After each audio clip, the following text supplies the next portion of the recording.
అనుబంధాలు మూడవ భాగం. రెండవ భాగంలో వాగ్దేవి ప్రపంచయాత్ర చేసి వస్తూ ఢిల్లీలో బాబాను కలిసి తాహిర్ వాళ్ళందరినీ చూసి బాబాని తనతో పాటు తీసుకొస్తుంది. వర్కర్లకి ఇళ్ళు కట్టించడం మొదలు పెడుతుంది. పృథ్వీ మేనేజర్గా వచ్చాక మళ్ళీ లెక్చరర్గా చేరుతూ సాహిత్య సంగీత కళల్ని కొనసాగిస్తూ ఉంటుంది. కథ కొనసాగుతుంది. ఏమీ పర్వాలేదు, మీకొచ్చింది చిన్నపాటి జ్వరమే. ఈ టాబ్లెట్ రోజుకు 3 సార్లు వేసుకుంటే చాలు, 2 రోజుల్లో లేచి తిరుగుతారు అన్నాడు డాక్టర్ భరోసా ఇస్తూ. కానీ తనకు భరోసాగా అనిపించలేదు. బాబా అలా ఎప్పుడూ మాట్లాడ్డు. నిజంగానే బాబాకి ఇంక బ్రతకాలని లేదా అనిపించింది. కన్నీళ్లను ఆపుకోలేక డాక్టర్ వెంట పంపించడానికి అన్నట్లు బయటికి వెళ్ళింది తను. డాక్టర్, బాబాకి ఏం కాదు కదా అంది ఆదుర్దాగా. మామూలు జ్వరమే, వయసు పెద్దది కదా, ఒక్కొక్కసారి చిన్నపాటి జ్వరం కూడా ప్రాణం తీస్తుంది. ఆయన అలా నిరాశగా చావును గురించి మాట్లాడకుండా చూడండి. బ్రతకాలన్న ఆశ వాళ్లలో బలంగా లేకపోతే పెద్దవాళ్ళకి ఏమొచ్చినా కష్టమే అన్నాడు డాక్టర్. డాక్టర్ వెళ్ళగానే తన గదిలోకి వెళ్ళి తాహిర్కి కాల్ చేసి వెంటనే బయలుదేరమ్మని, బాబాకి ఒంట్లో బాగోలేదని చెప్పింది. సాయంత్రం ఫ్లైట్కి తాహిర్ వచ్చాడు. బాబా మగతగా పడుకున్నారు. తాహిర్ వచ్చేటప్పటికే బాబాకి అటువైపుగా కూర్చుని ఉంది తను. ఇటువైపు తాహిర్ నిలబడి బాబాని లేపాలా వద్దా అని ఆలోచిస్తున్నట్లున్నాడు. బేటా లే లే, తాహిర్ బేటా, దేవి బేటా అంటూ బాబా కలవరిస్తున్నాడు. తన చెయ్యి బాబా నుదుటి మీద వేసింది. వేడిగా లేదు. బాబా లే, జ్వరం తగ్గిపోయింది, చూడు తాహిర్ వచ్చాడు అంటూ భుజం పట్టుకొని ఊపింది. బాబా కళ్ళు తెరిచాడు. బేటా, నాకేమైంది, ఎక్కడున్నాను? తాహిర్, నువ్వేనా అంటూ లేవబోయాడు. తాహిర్ వెంటనే బాబాకి ఇటు పక్కకి కూర్చొని పడుకో బాబా అన్నాడు.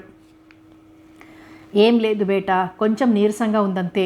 ఈ ఇంగ్లీష్ మందులు వేసుకుంటే జ్వరం ఒక్కసారి తగ్గి నీరసం వస్తుంది అంతే, నాకేమీ కాలేదు. నువ్వెలా వచ్చావు? వచ్చే వారం అమెరికా వెళ్ళిపోవాలి, అందుకని వెళ్ళిపోయే ముందు మిమ్మల్ని చూసి వెళ్దామని వచ్చాను అన్నాడు తాహిర్. జమాల్ టర్కీలో, నువ్వు అమెరికాలో, దేవి బేటా ఇక్కడ హైదరాబాద్లో. భువనేశ్వర్ ఆ పైన ఎక్కడున్నాడో, నేనెక్కడుండాలో అన్నాడు బాబా నీరసంగా నవ్వుతూ. బాబా, నా దగ్గర ఉండు ప్రస్తుతం. తాహిర్ అమెరికా వెళ్ళిన కొన్నాళ్లకు అక్కడికి వెళ్ళు. ఆ తర్వాత కొన్నాళ్ళు టర్కీ వెళ్ళు జమాల్ దగ్గరికి. భువనేశ్వర్ దగ్గరికి ఎప్పుడు వెళ్ళను అంటూ నవ్వబోయాడు. అంతే, కన్ను మూశాడు. తనకి తాహిర్కి అర్థం కాలేదు కాసేపటి వరకు బాబాకి ఏమైందో.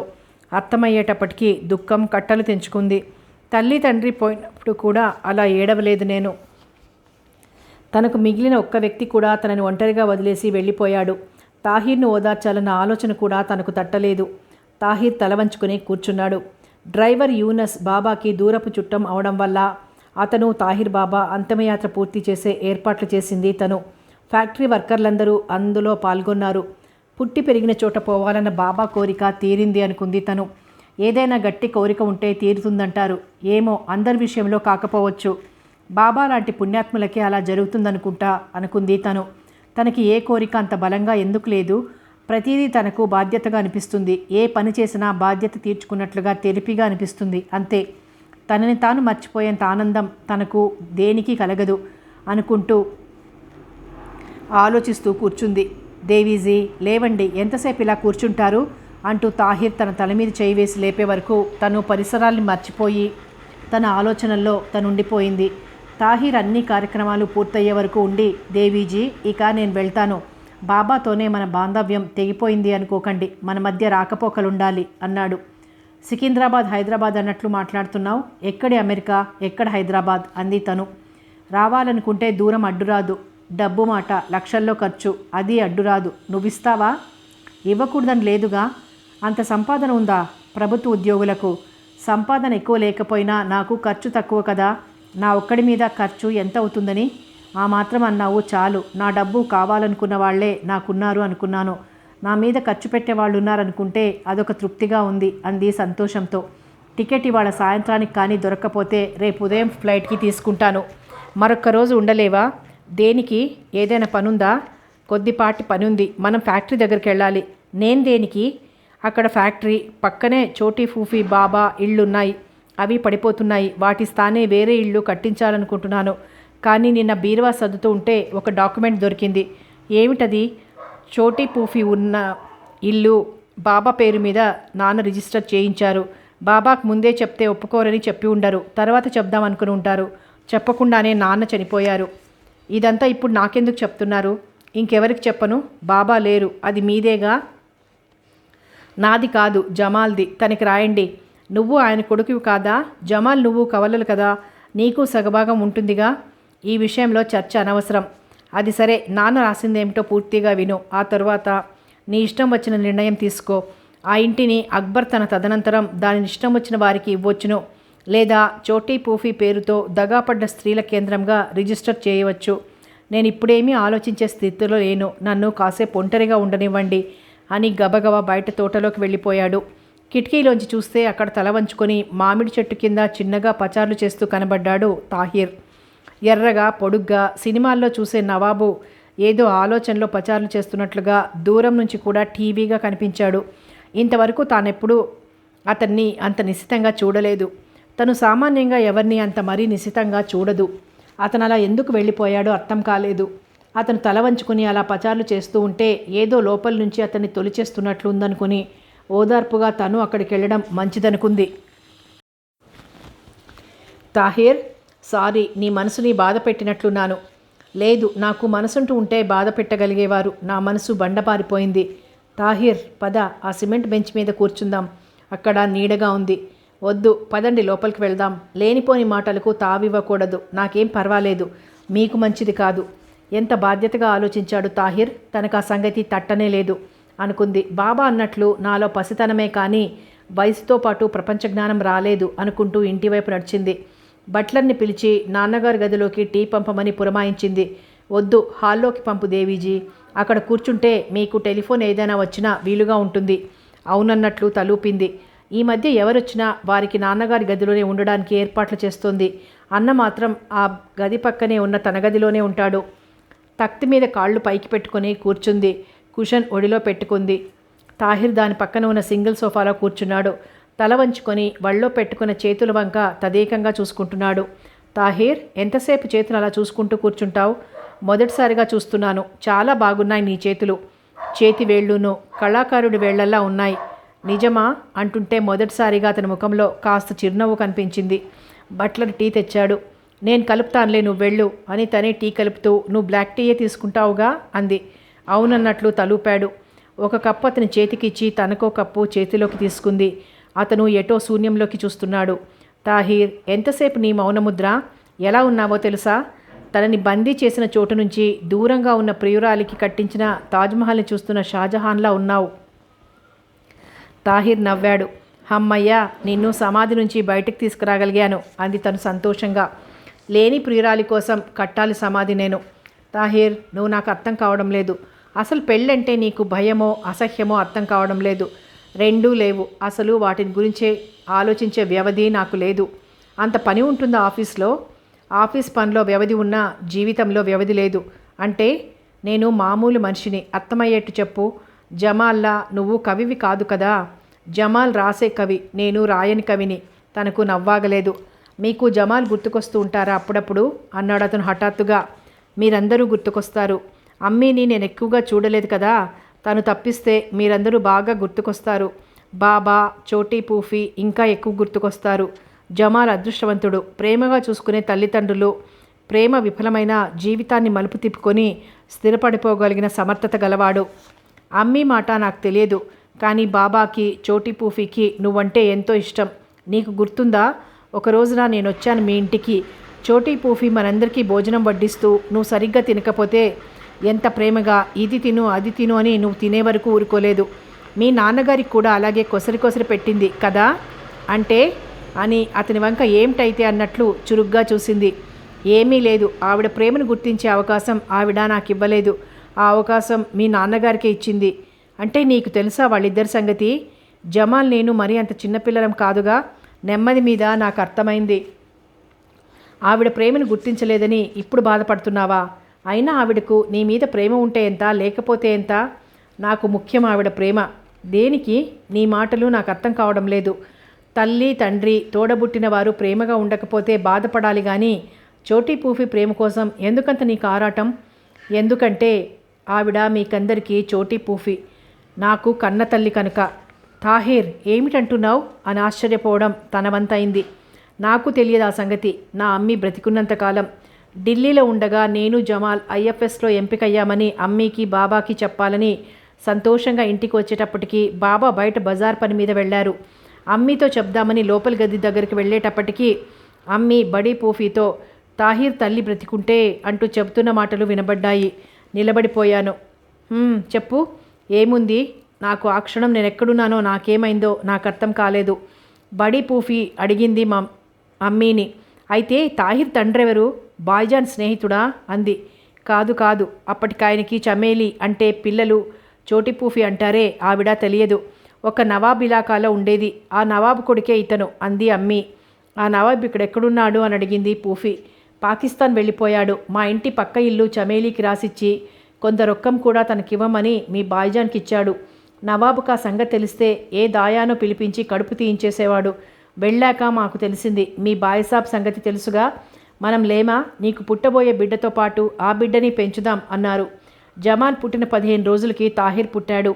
బయట ప్రపంచానికి కవలలు పుట్టారని చెప్పి మేమే పెంచాం అంది అమ్మీ. తాహిర్కి జమాల్కి తెలుసా ఈ సంగతి అంది పూఫీ. లేదు, ఇద్దరికీ తెలియదు. చెప్పొద్దన్నారు మీ భాయి. అయినా తాహిర్ పుట్టగానే ఆ సంగతి నవాబు నాదిర్ షా గారికి రాశాం. ఆయన పాకిస్తాన్ వెళ్ళిపోయారో ఇరాన్ వెళ్ళిపోయారో తెలియలేదు. ఇంతలో ఇస్మత్ అక్కడ నేను నిలబడి ఉండడం చూసి అమ్మీ తాహిర్ బాబా వచ్చాడు అని కేక వేసింది.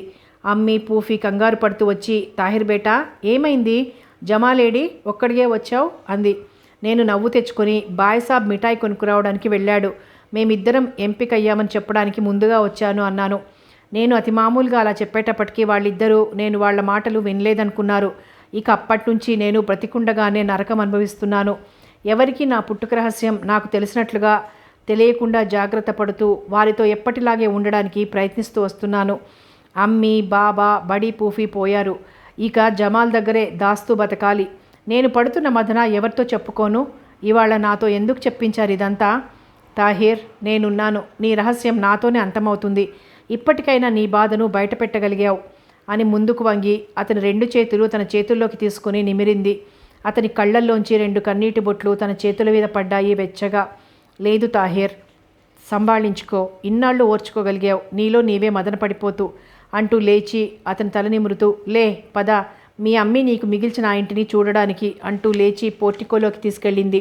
యూనస్ రిటైర్ అయి కొడుకు దగ్గరికి వెళ్ళిపోయాడు. ఈ కొత్త డ్రైవర్ క్వార్టర్లో ఉండడు, బయట నుంచే వస్తాడు పొద్దుటే. నాస్తా భోజనం నిలయంలోనే తింటాడు, రాత్రికి ఇంటికి వెళ్ళిపోతాడంటూ ఏదో మాట్లాడాలి కనుక చెప్తోంది తాహిర్కి. కారు ఫ్యాక్టరీ ముందాగింది. గార్డు చెప్పగానే లోపల నుంచి పృథ్వీ పరిగెత్తుకొచ్చాడు. రండి మేడం, రండి సార్ అంటూ.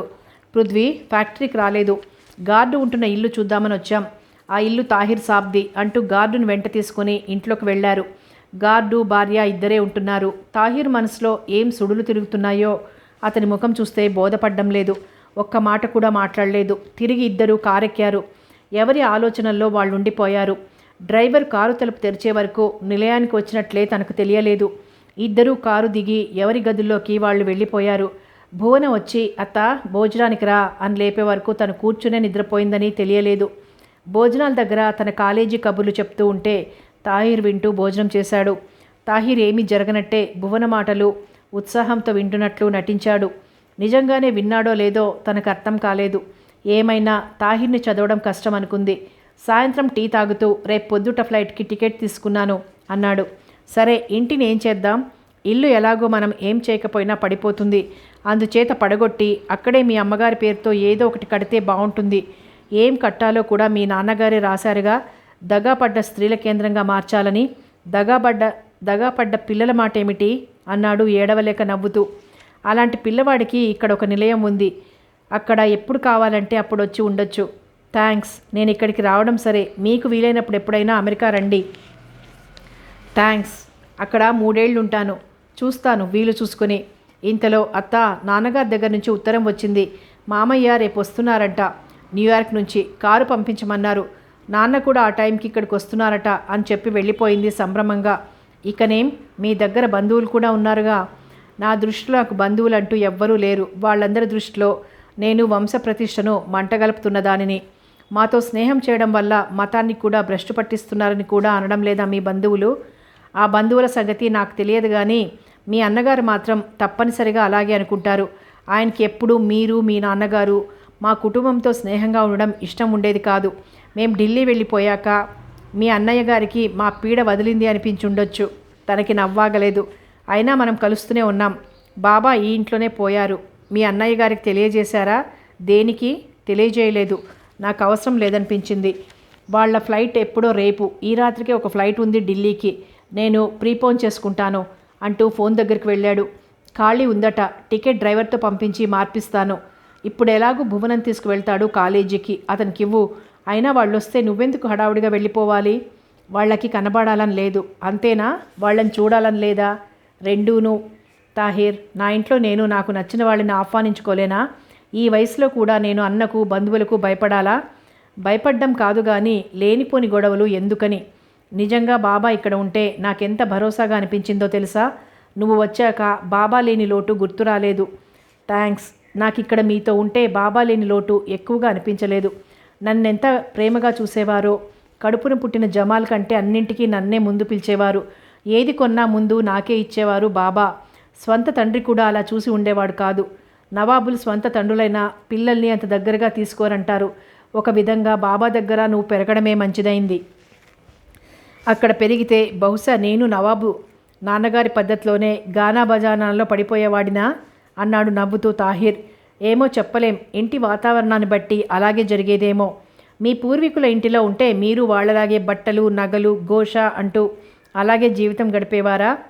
తెలియదు. ఆ దురదృష్టం తప్పిపోయింది నాకు. మీకు ఈ జీవితం హాయిగా ఉందా? చెప్పలేను. తెరపిగా మాత్రం ఉంది. మళ్ళీ పెళ్లి చేసుకుని పిల్లా పాపలతో గడపాలని అనిపించలేదా?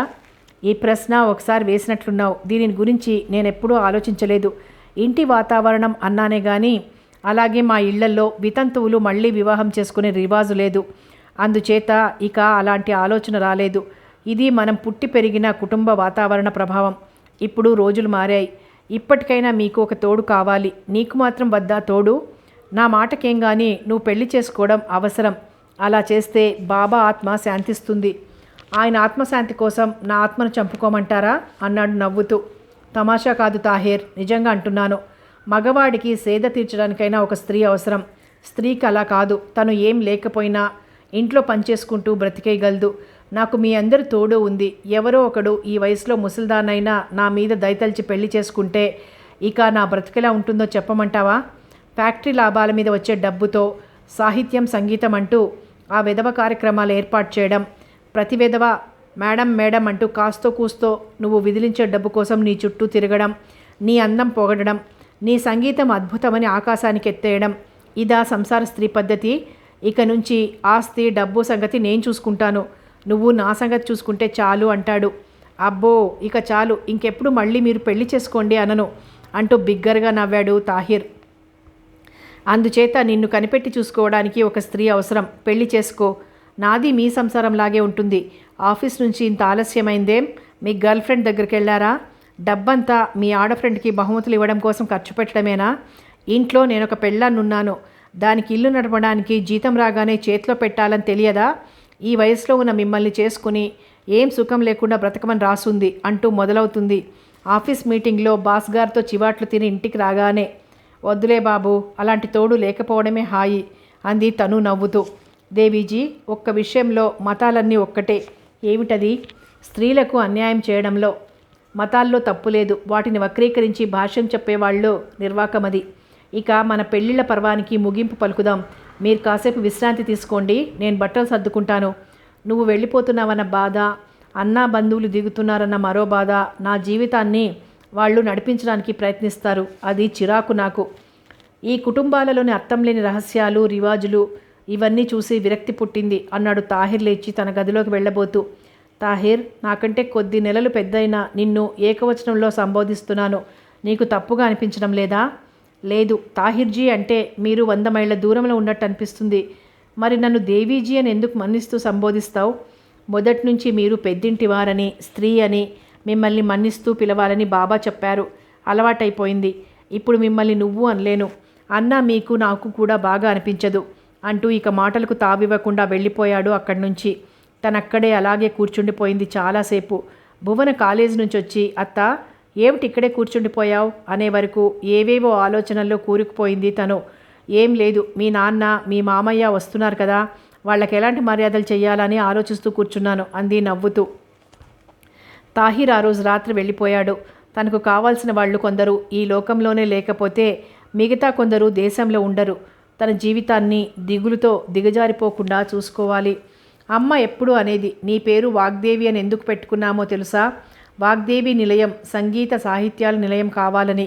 అమ్మ తన జీవితానికి ఒక చక్కని బాట వేసింది ఏనాడో. ఫ్యాక్టరీలో లాభాలు కూడా బాగానే ఉన్నాయి. తన వాటా డబ్బుతో 2 హాల్స్ కట్టించాలి. ఒక దానిలో సంగీత కార్యక్రమాలు, మరో దానిలో సాహిత్య సభలు జరపాలి.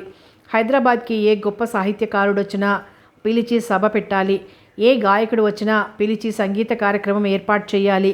ఆ సభలకు కార్యక్రమాలకు పిలవవలసిన సాహిత్య ప్రియులు, సంగీత రసికుల జాబితా ఒకటి తయారు చేయాలి అనుకుంటూ ఆ విషయాలనే ఆలోచించుకుంటూ పడుకుంది. మరుసటి రోజు ఉదయాన్నే అన్న వచ్చి హడావుడిగా కారు తీసుకుని ఎయిర్పోర్ట్కి వెళ్ళాడు. 9 గంటల ప్రాంతంలో దగ్గర 60 ఏళ్లున్న ఒక దృఢకాయుడితో అన్న లోపలికొచ్చాడు. మీ వదిన గారి అన్నగారు అమెరికాలో పెద్ద మ్యాగ్నెట్ పరిశ్రమ ఉంది. పలు దేశాలలోని పరిశ్రమలలోని మెషినరీకి ఈయన మ్యాగ్నెట్ సరఫరా చేస్తారు అంటూ పరిచయం చేశాడు అన్న. ఇంతలో భువన వచ్చింది అక్కడికి. కాలేజీకి సెలవు తీసుకోమన్నాను, మంచి పని చేశావు, ఇంట్లో ఉన్నావు, నీకు మేనమామ అవుతారు, ఇదిగో మీ కోడలు భువనేశ్వరి అంటూ పరిచయం చేశాడు. వరుసకి కోడలా? నిజంగా కోడలు కాబోతోందా అనుకుంది తను. ఆయన కళ్ళకున్న ఖరీదైన నల్ల కళ్ళద్దాలు తీయలేదు. అందుచేత ఆయన చూపులు ఎటువంటివో అర్థం కాలేదు. ముందుకొచ్చి చేయి చాచాడు. తనకెందుకో తన చేత్తో షేక్ చేయాలనిపించలేదు. నమస్కారం అంది చేతులు జోడించి. భువనేశ్వరి భుజం చుట్టూ చేతులు వేసి దగ్గరకు తీసుకున్నాడు. తను అన్నవంక చూసింది. గొప్ప పారిశ్రామికవేత్త, అందులోనూ అమెరికా నుంచి వచ్చాడు. ఆ మాత్రం చొరవ చూపడంలో తప్పు లేదన్నట్లుగా ఉంది అన్న ధోరణి. అన్నకి డబ్బు హోదా ఉంటే చాలు, దేనినైనా సరిపెట్టుకుంటాడు, ఎవరినైనా నెత్తిన పెట్టుకుంటాడు. కాఫీ పంపిస్తాను వారికి, నాన్నగారి గదిలో ఏర్పాటు చేశాం అని తను లోపలికి వెళ్ళిపోయింది. నీ పెళ్లిలో సరిగ్గా చూడలేదు, మీ చెల్లెలు నిజంగా గొప్ప బ్యూటీ అన్నాడు ఆ మహాశయుడు తనకు వినబడేటట్లుగా. నా పెళ్లికి రాలేదు, వితంతువునని, శుభకార్యానికి రాననంది అన్నాడు అన్న. నాన్సెన్స్, ఆవిడ కట్టుబొట్టు చూస్తే అలా లేదు. అసలు మన వాళ్ళు ఎప్పటికి మారతారయ్యా? వితంతువులు మాత్రం మనుషులు కారా? వాళ్ళకి మళ్ళీ పెళ్లి చేస్తే పునిస్త్రీలు అవుతారు అంటూ ఉపన్యాసం దంచాడు బిగ్గరగా. ఆయన మాటలు నిజంగా లోపల నుంచి వచ్చాయా, లేక తను వినాలని తనని ప్రభావితం చెయ్యాలని అలా అన్నాడో అర్థం చేసుకోలేకపోయింది. మధ్యాహ్నం భోజనం వాళ్ళిద్దరికీ ఏర్పాటు చేసింది. అన్న వచ్చి, నువ్వు భువన కూడా కూర్చోండి మాతో పాటు, లేకపోతే ఆయన మనం మరీ పాతకాలపు వాళ్ళం అనుకుంటారు. ఇప్పటికే 2 సార్లు ఆయన నేను రావడం మీ చెల్లెలకి ఇబ్బందిగా ఏమీ లేదు కదా అన్నాడు. దేవాంతకుట్లా ఉన్నాడే అనుకుని నలుగురికి ఏర్పాటు చేయించింది. భోజనాల దగ్గర ఆయన తనకు అమెరికాలో ఎంతెంత పెద్దవాళ్లతో పరిచయాలున్నాయో, ఎలా మన రాయబార కార్యాలయంలో తనంటే అందరికీ ఎంత గౌరవమో చెప్పుకుంటూ పోయాడు. నల్ల కళ్ళద్దాలు తీసేశాడు. మనిషి జబర్దస్తిగా బాగానే ఉన్నాడు చూడడానికి. తండ్రి పోలికలు వస్తే కొడుకు బాగానే ఉండుంటాడు అనుకుంది తను. ఎందుకు ముసుగులో గుద్దులాట అనుకుని, మీకు పిల్లలు ఎంతమంది అంది తను. 2 కొడుకులు, ఇద్దరు నా దగ్గరే నా మ్యాగ్నెట్ ఫ్యాక్టరీనే చూసుకుంటున్నారు. వాళ్ళ అమ్మ వాళ్ళ చిన్నతనంలోనే పోవడం వల్ల ఇక్కడే మీ వదిన దగ్గర కొన్నాళ్ళు వైజాగ్లో ఉన్నారు. వయసులు ఎంతుంటాయి? నేను 35 ఏళ్ళు వచ్చే వరకు పెళ్లి చేసుకోలేదు. కొంచెం సంపాదన మొదలయ్యాక పెళ్లి చేసుకున్నాను. ఆవిడ అమెరికాలో అడ్జస్ట్ కాలేకపోయింది, జబ్బు పడి చనిపోయింది అక్కడే. భువన ఇంటర్మీడియట్ 2వ సంవత్సరంలో ఉంది. మీరు చదివించమంటే ఇది అయ్యాక BAలో చేర్పిస్తాం అన్నాడు అన్న. తప్పకుండా చదివించండి, ఈ రోజుల్లో ఎంత డబ్బున్నా చదువు లేకపోతే మంచి సంబంధాలు రావు అన్నాడు ఆయన. మీరుండగా మాకు ఆ భయం లేదులేండి అన్నాడన్న ఆయన కాళ్లకు బంధం వేయాలని. ఆయన అంతకంటే ఘనుడిలా ఉన్నాడు. అమ్మాయికి ఏమండి, బంగారు బొమ్మలా ఉంది, ఎవరైనా ఎగిరి గంతేసి చేసుకుంటారు అన్నాడు అతని ఉద్దేశం బయటపెట్టకుండా. మేకా పులి తంతుగా సాగుతున్న వాళ్ళిద్దరి మాటలు వింటూ భోజనం పూర్తి చేసి బయటపడింది తను. తనకెందుకో ఆయన చూపులు నచ్చలేదు. ఎంత అమెరికాలో ఉండి వచ్చినా అంత మరీ కళ్ళార్పకుండా ముఖం వంకే చూస్తూ మాట్లాడుతుంటే తనకు కంపరమెత్తినట్లుగా అనిపించింది. అదృష్టవశాత్తు ఆయన అన్న మరుసటి రోజు సాయంత్రమే ప్రయాణం పెట్టుకున్నారు. అన్న తన గొప్ప చూపించుకోవడానికి అన్నట్లు ఫ్యాక్టరీకి తీసుకెళ్లాడు. ఆయన్ని తోటంతా తిప్పి చూపించాడు. భువనేశ్వరి పుట్టడం మాకే కానీ పెంపకం తనదే, ఇక తన వారసురాలే అనుకోండి అన్నాడు అన్న. తను అవును కాదు అని ఏమీ అనలేదు. వాళ్ళు వెళ్ళిపోయాక ఆ రాత్రి తను హాయిగా నిద్రపోయింది. భువనేశ్వరి మేనమామగారి మాటలు కళ్ళప్పగించి చూస్తూ చెవులప్పగించి వింది. అన్న కూతురితో ఏం చెప్పాడో మరి. ఒకటే మేనమామకి అడుగులకి మడుగులొత్తింది. అత్త, అమెరికా వెళ్ళావా ఎప్పుడైనా? ఆయన రమ్మన్నారు కదా, వెళ్దామా ఒకసారి అంది భువన మరుసటి రోజు భోజనం చేస్తుండగా. ఏకంగా పెళ్ళయ్యాక వెళ్దువు గానీలే అంది తను హాస్యంగా. భువన నవ్వుకుంటూ తల వంచుకుంది. భువన ప్రవర్తన చూసి రూఢీ చేసుకుంది. తండ్రి కూతురితో మేనమామ కొడుక్కిచ్చి తన పెళ్లి నిశ్చయించబోతున్నామని చెప్పి ఉంటాడని. అయితే అన్న తనతో ఆ సంగతి మాట మాత్రంగానైనా అనలేదు. అయినా తనకు చెప్పాల్సిన పనేముంది? కూతుర్ని ఎవరికి కట్టబెట్టినా తన ఆస్తంతా తప్పనిసరిగా తన కూతురికే ఇస్తానన్న ధీమాతో ఉన్నాడు అన్న. వెళ్ళిన 2 రోజులకి భువనని పంపమని ఫోన్ వచ్చింది అన్న దగ్గర నుంచి. నిన్ను వెంట రమ్మని మరీ నీ వదినగారి అన్నగారు చెప్పమన్నారు అన్నాడు అన్న. ఆయన మరీ అన్నాడే గాని వాగ్దేవి నువ్వురా అని పిలవచ్చుగా అనుకుంది. తను బట్టలు సర్దుకోకపోవడం చూసి, ఏమిటత్తా నువ్వు బట్టలు సర్దుకోవడం లేదు, నువ్వు కూడా వస్తున్నావని చెప్పారు నాన్నగారు ఫోన్లో అంది భువన. తనకెందుకో వెళ్ళాలనిపించలేదు. భువన ఏం చెప్పిందో ఏమో, వదినగారు కూడా ఫోన్ చేసి రమ్మని చెప్పింది. ఇక తనకి తప్పలేదు. చాలా ఏళ్ల తర్వాత ఆ చుట్టుపక్కలకు వచ్చింది. రాజమండ్రిలో దిగి కారులో వాళ్ళ ఊరు వెళ్ళడానికి 1 గంట ప్రయాణం. వదినగారి పుట్టింటి వారి ఇల్లు మాత్రం దివాణంలా ఉంది. ఈ మధ్య రంగులు కూడా వేయించినట్లున్నారు. టాయిలెట్లు బెడ్రూములకు ఆనుకొని కట్టించారు. చిన్నాన్నగారు అన్న ఇక్కడ కలిసే ఉంటున్నారు. పల్లెటూరు వచ్చినప్పుడల్లా లేనప్పుడు వైజాగ్లో బంగ్లా కట్టుకొని ఉంటున్నారు. అక్కడి ఇల్లు అన్న అత్తమామలు కట్టించిచ్చారు. అందులో చిన్నాన్న కూడా అప్పనంగా ఉంటున్నాడు. భువనకి సదరు మేనమామ గారి పుత్రుడికి నిశ్చితార్థం ఏర్పాటైంది. అందుకనే తామిద్దరినీ ఆగ మేఘాల మీద పిలిచాడు అన్న. నిశ్చితార్థానికి అబ్బాయి ఉండనక్కర్లేదు కదా, పిల్లవాడి తల్లి ఎలాగో లేదు, తండ్రి వచ్చాడు కదా అని హడావిడిగా ఏర్పాటు చేశారు. అక్కడి పద్ధతిని తను హాల్లోకి రాకుండా జనానాలో ఉంటే ఆడవాళ్లతో లోపల కూర్చుంది. వదినగారి అన్నగారు మాత్రం జంకు లేకుండా ఆడవాళ్లు కూర్చున్న చోటికి వచ్చాడు. అమ్మాయి రాజరాజేశ్వరి అంటూ చెల్లెల్ని పిలుస్తూ. ఆడంగులందరూ ఆయన అకస్మాత్తుగా వచ్చినందుకు కంగారు పడినా మెలికలు తిరిగిపోతూ నిలబడిపోయి గోడకు అతుక్కుపోయారు. తను లేచి ఉన్న చోటే నిలబడింది. తనొక్కతే కూర్చుంటే బాగుండదని. ఏమిటన్నయ్య గారు అంటూ వదిన ఆయన దగ్గరకు వచ్చింది. మీరంతా ఏమైపోయారా అని వచ్చాను లోపలికి అన్నాడు చెల్లెలతో తనని చూస్తూ. ఈ పల్లెటూరులో ఈ పద్ధతి సరే, వైజాగ్లో కూడా ఇలాగే గడుపుతున్నావా ఇంకా అన్నాడాయన. లేదు, వైజాగ్లో ఇలా కాదులే, ఘోషా బాధ లేదు అంది తను. ఆయన మళ్ళీ తన వంక మెచ్చుకోలుగా చూసి బయటికి వెళ్ళిపోయాడు.